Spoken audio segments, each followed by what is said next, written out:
प्रभु, मैं सदैव आपकी सेवा करता आया हूँ। यदि उसमें मेरा कोई स्वार्थ है तो केवल इतना ही कि आपकी सेवा करते करते और भी आपकी सेवा करने का मुझे अवसर मिले। इसके सिवा ना मैंने कुछ सीखा है और ना ही मेरी कोई इच्छा है। प्रभु, जहां मेरे महादेव नहीं वहां इस नंदी का क्या अर्थ है? कुछ भी नहीं प्रभु। प्रभु, यदि आपको पुनः कैलाश नहीं लौटना है तो ना सही प्रभु, किंतु मुझे आपके सानिध्य से वंचित मत रखिए प्रभु, मत रखिए। मैं भी आपके साथ साथ घूमता रहूंगा, आपके साथ ही रहूंगा प्रभु।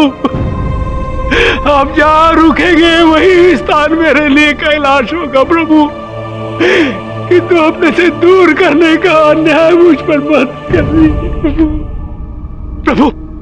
मरण कीजिए वो समय जब आपने मेरे पिता के साथ मुझे जाने के लिए विवश किया था।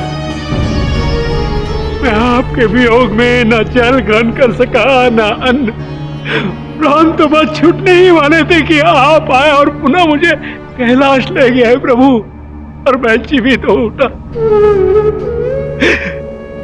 प्रभु, यदि आपको आज मेरा त्याग ही करना था तो क्यों नहीं मुझे उसी दिन मृत्यु को पाने दिया प्रभु? क्यों क्यों क्यों प्रभु? क्यों मुझे ये बुरे दिन देखने के लिए जीवित रखा प्रभु?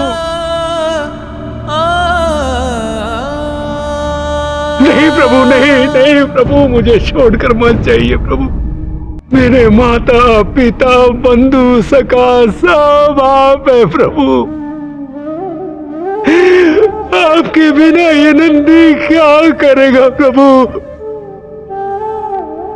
बताइए ना प्रभु, बताइए। मुझे छोड़कर मत जाइए प्रभु।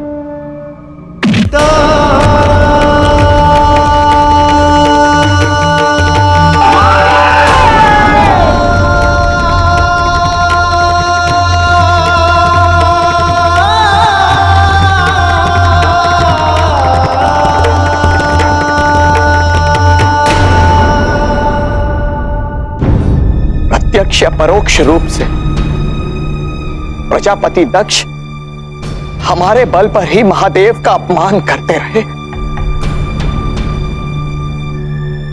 जिसका दुष्परिणाम आज हम सबके सामने।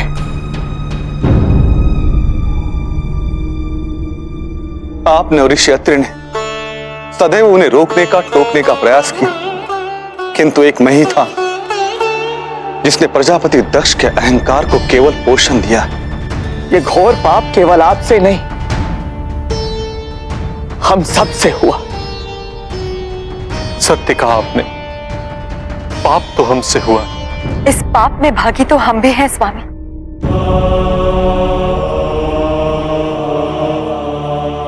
हम भी तो ऋषि पत्नी होते हुए भी अपने माता पिता एवं इस महल के मोह से बंधे हुए थे। हमें सब त्याग कर अपने पाप के प्रायश्चित हेतु वन की ओर चलना चाहिए।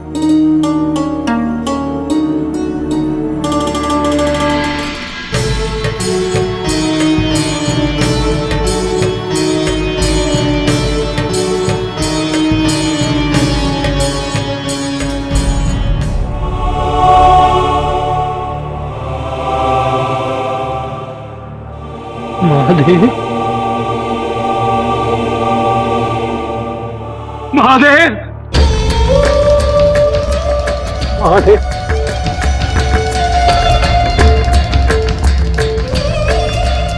प्रभु,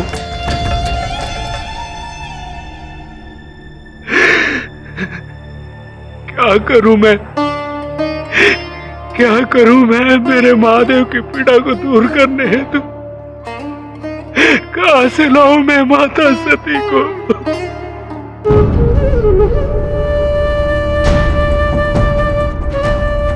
प्रभु को यह अनुभूति होनी चाहिए कि माता ने सती रूपी देह त्यागा है, किंतु आदिशक्ति के रूप में, आदिशक्ति के रूप में माता अब भी विराजमान है।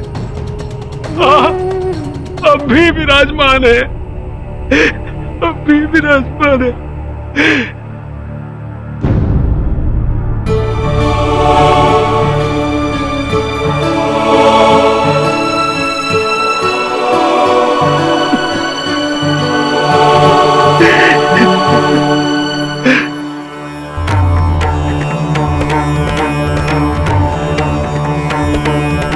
माते!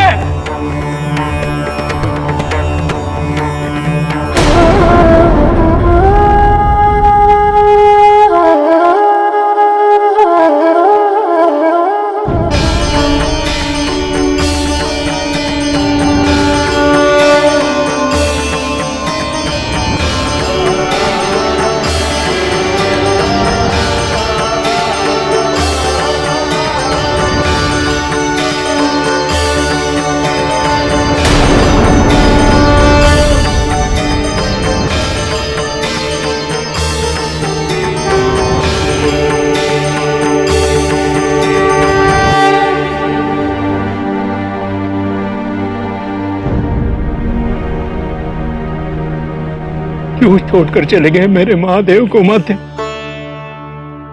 क्यों? बताए माते, आपके विरह में मेरे महादेव अर्धविक्षिप्त हो गए हैं। माते, आपके शरीर के अंश को देखकर कदाचित मेरे महादेव को कुछ सांत्वना मिल जाए। मैं शीघ्र ही जाकर महादेव को यह सूचना देता हूं, शीघ्र ही जाकर। महादेव! महादेव! प्रभु! स्वामी! सती के अकस्मात आत्मदेह के कारण आदिशक्ति के उद्देश्य की पूर्ति नहीं हो सकी। हर संभव प्रयास के पश्चात भी शिव और सती का मिलन नहीं हो सका। इसी कारण शिव के पुत्र का जन्म नहीं हो पाया, जिसके फलस्वरूप तारकासुर और भी निडर होकर अपने अत्याचार के चरमोत्कर्ष पर पहुंच रहा है। उसके वध के उद्देश्य हेतु आदिशक्ति को पुनर्जन्म लेना ही होगा। हमें शीघ्र ये निर्णय लेना है कि आदिशक्ति को कब, कहां और किस रूप में पुनर्जन्म लेना है।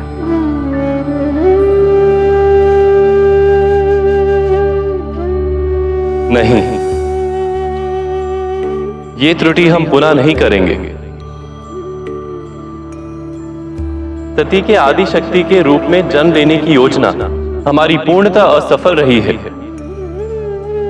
साथ ही शिव और सती का मिलन भी संभव नहीं हुआ। यही कारण है कि महादेव की जो दुर्दशा है वो आप सबके सामने है। सत्य तो यही है कि हम स्वयं महादेव की इस दुर्दशा के दोषी हैं। तो क्या आप दोनों सृष्टि के रचयिता, सृष्टि के पालनकर्ता, आप ये चाहते हैं कि सृष्टि नष्ट हो जाए और सृष्टि के काल चक्र पर अंकुश लग जाए? यदि आदिशक्ति का पुनर्जन्म नहीं हुआ तो तारकासुर का वध असंभव है और वो सृष्टि को नष्ट कर देगा। क्या यही मंशा है आपकी? मैंने ऐसा तो नहीं कहा कि आदिशक्ति का पुनर्जन्म नहीं होगा। मैंने केवल इतना कहा कि इस बार इसका निर्णय हम नहीं लेंगे। तो कौन लेगा यह निर्णय? स्वयं आदिशक्ति। आदिशक्ति स्वयं अपने जन्म स्थान और समय का चुनाव करेंगे। वो स्वयं निर्धारित करेंगी कि वो शिव को पुनः किस रूप में प्राप्त होंगी।